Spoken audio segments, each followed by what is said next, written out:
Hey empowered parents, welcome to Pittman Parenting. Today we're going to discuss how to help our growing infants begin to establish more direct nap times. As I'm sure you've noticed, for the first 3 months after a baby is born, they spend more time asleep than they do awake. They don't quite have a sense of day or nighttime.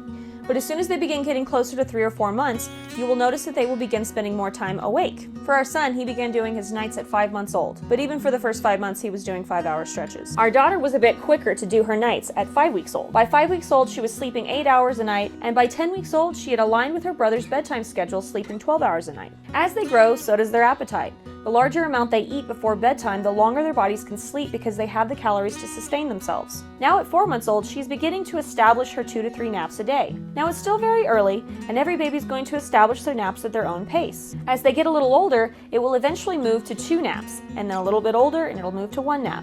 Please keep in mind that we are still using the pause method with each and every time she gets fussy. For those of you that don't know what the pause method is, please check out our video on how to help infants learn to sleep through the night. With the pause method, both of our children became very emotionally independent and good at self-soothing very early. We also swaddle at night, but not during the day. I believe this aspect helped both of our children distinguish their difference between their day and night. And both children are exclusively breastfed. We wean off breastfeeding at a year old.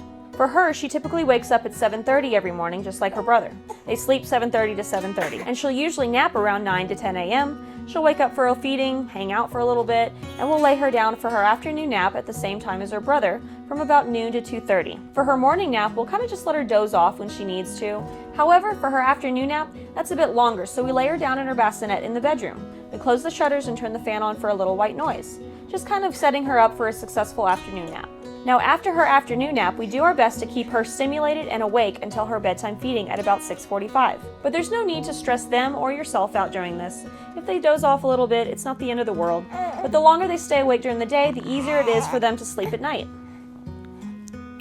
Thank you so much for joining us on Developing Naps for Infants with Pittman Parenting. Bye guys!